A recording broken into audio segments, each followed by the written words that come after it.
நீங்கள் பார்த்து கொண்டிருப்பது நியூஸ் 20T தமிழ் உண்மை செய்திகள்.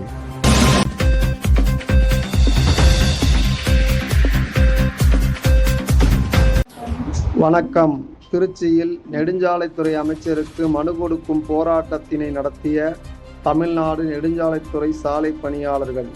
தமிழ்நாடு நெடுஞ்சாலைத்துறை சாலை பணியாளர்கள் சங்கத்தின் திருச்சி கோட்டம் சார்பில் பல்வேறு கோரிக்கைகளை வலியுறுத்தி தமிழ்நாடு முதலமைச்சர் மற்றும் நெடுஞ்சாலைத்துறை அமைச்சருக்கு கோரிக்கை மனு அனுப்பும் இயக்கம் திருச்சி கோட்ட பொறியாளர் அலுவலக வளாகத்தில் நடைபெற்றது. சாலை பணியாளர்களின் 41 மாத பணி நீக்க காலத்தை சென்னை உயர்நீதிமன்ற ஆணையின்படி பணிக்காலமாக முறைப்படுத்த வேண்டும். சென்னை உயர்நீதிமன்றத்தில் தாக்கல் செய்யப்பட்டுள்ள மேல்முறையீட்டு மனுவை திரும்ப பெற வேண்டும். மாநில நெடுஞ்சாலை ஆணையம் அமைக்கும் முடிவை கைவிட வேண்டும். நெடுஞ்சாலை பராமரிப்பு பணியை அரசே நேரடியாக செயல்படுத்த வேண்டும். கிராமப்புற இளைஞர்களை சாலை பணியாளர்களாக பணி நியமனம் செய்ய வேண்டும். பணியின் போது உயிர் நீத்த சாலை பணியாளர்களின் குடும்பத்திற்கு கருணை அடிப்படையில் விரைந்து பணி வழங்க வேண்டும் போன்ற கோரிக்கைகளை இவ்வியக்கத்திற்கு சங்கத்தின் கோட்ட தலைவர் ஜீவானந்தம் தலைமை தாங்கினார். மாநில செயற்குழு உறுப்பினர் மரிமாறன் வரவேற்றார். தமிழ்நாடு அரசு ஊழியர் சங்க மாநில துணைத் தலைவர் செல்வராணி துவக்க உரையாற்றினார். மாவட்ட செயலாளர் பிரேம்குமார், மாவட்ட பொருளாளர் சிவசங்கர் மற்றும் சத்துணவு ஊழியர் சங்க மாவட்ட செயலாளர் சந்திரா ஆகியோர் வாழ்த்துரை வழங்கினர். தணிக்கையாளர்கள் சவுந்தர், தர்மராஜ் உள்ளிட்ட ஏராளமான சாலை பணியாளர்கள் கலந்து கொண்டனர். நிறைவாக சங்க கோட்ட பொருளாளர் கோவிந்தராஜன் நன்றி கூறினார்.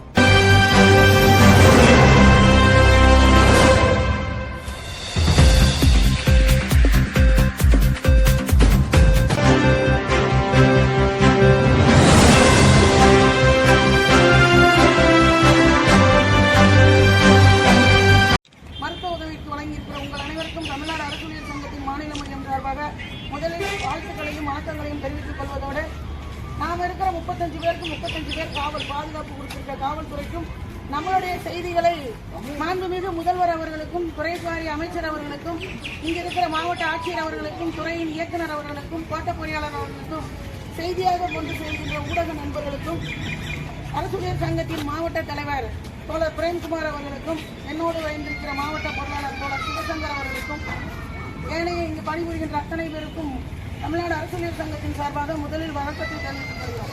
நீங்க போராடுவது ஒரு தனி மனிதனோட போராட்டம் அல்ல.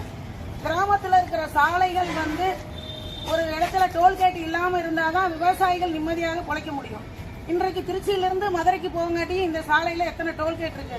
கத்திரிக்காய் விற்கிறவங்களும் வெண்டைக்காய் விற்கிறவங்களும் மெயின் ரோட்டுக்கு வரும்போது டோல்கேட்ல பணத்தை கட்டிட்டு போனா அவன் விற்கிற கத்திரிக்காய்க்கு வெங்காயத்துக்கு கூட அந்த விவசாயியால் விளை வைக்க முடியல. அப்ப அவர்களுக்கு அந்த டோல்கேட் வேணாம், அதனாலதான் நீங்க ஆணையம் வேணான்னு போராடி அடுத்து 31 பேர் கும்பல செத்து போனவங்களுக்கு வாரிசு வேலை கொடுக்கறவங்களுக்கு எல்லாத்துக்கும் கண்ணு கரிச்சிச்சு. ஆனால் இங்க கண்ணு போய் காது போய் நடுவுல ரோட்டை சீரமைக்கிறேன்னு பாம்பு கடிச்சு செத்த, ரோட்ல ஜல்லி போடும்போது லாரியில நசுங்கி செத்த நம்மளோட தோழர்களோட குழந்தைகளுக்கு வாரிசு வேலை கொடுப்பதில் இந்த அரசாங்கம் தயக்கம் செலுத்துது. நாம எல்லாம் கேட்கறது நியாயமான கோரிக்கை. அன்றைக்கு இருந்த மூத்த அமைச்சர் ஏவாவேல்கிட்ட நேரடியா போய் சொன்னோம், இது மாதிரி அரசாங்கத்துக்கு எந்த நஷ்டமும் இல்லை, 41 மாசம் பணி நீக்க காலத்தை நீங்க பணிக்காலமா அமைத்துனீங்கன்னா ஓய்வூதியத்துல ஒரு 500 ரூபாய் சேர்த்து கிடைக்குன்னு திருவண்ணாமலை சிறப்பு மாநாட்டில் நான் தான் போய் பேசினேன். அப்ப என்ன சொன்னாரு, இங்க இருக்கிற IAS எல்லாம் கேட்க மாட்டேங்கிறாங்க, நீங்க யாராச்சும் ஒரு கோர்ட்ல கேஸ போட்டு ஒரு நீதிபதிகிட்ட தீர்ப்பை வாங்கிருந்தா நான் உடனே அமுல்படுத்துறேன்னு சொன்ன ஏவாவேலு அவர்கள் அவர் ஆட்சி முடிகிற வரைக்கும் அந்த வேலையை செய்யல. ஆனா கோர்ட்ல கூட நீதிபதி பார்த்தாரு.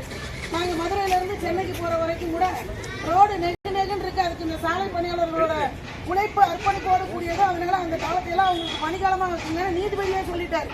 நீதிபதி சொன்னதுக்கு அப்புறமும் இந்த IASகளின் பேச்சை கேட்டுக்கொண்டு மாண்புமிகு அமைச்சர் அவர்கள் அந்த முன்னெடுப்பை செய்யாததனால் கடந்த ஆட்சி மிகப்பெரிய தோல்வியை தழுவியிருக்கிறது. அரசு ஊழியர்களின் ஓட்டும் அரசு ஊழியர் ஆசிரியர்களின் ஓட்டு கடந்த ஆட்சியை சீரமைப்பதில் பெரும்பங்கு வைத்திருக்கிறது கடந்த ஆட்சியாளர்கள் உணர்ந்திருக்காங்க. அதே போல இன்றைக்கு இருக்கிற தமிழக தாவேக அரசாங்கம் நாங்க வந்தா செய்கிறோம் சொல்லி நிறைய வாக்குறுதிகளை சொல்லியிருக்காங்க. ஆனால் சொல்வது ஒன்று செயல் ஒன்றாக இருக்கிறது. அதற்கு உதாரணம், இன்றைக்கு மாநகராட்சி பேருந்துகளிலே உத்தரப்பிரதேசத்தை சேர்ந்த கான்ட்ராக்டை கொண்டாந்து கொடுத்தாங்க. ஏன் தமிழ்நாட்டுக்காரனுக்கு எல்லாம் கான்ட்ராக்ட் பிடிக்க தெரியாதா? தமிழ்நாட்டு பசங்களுக்கு எல்லாம் விசில் ஊத தெரியாதா? நாங்க விசில் ஊதுனதுனாலதான் நீங்க ஆட்சிக்கே வந்திருக்கீங்க. இப்ப யாரை கொண்டு உத்தரப்பிரதேசத்துல இருந்து விசில் ஊத கொண்டு வந்திருக்கீங்க?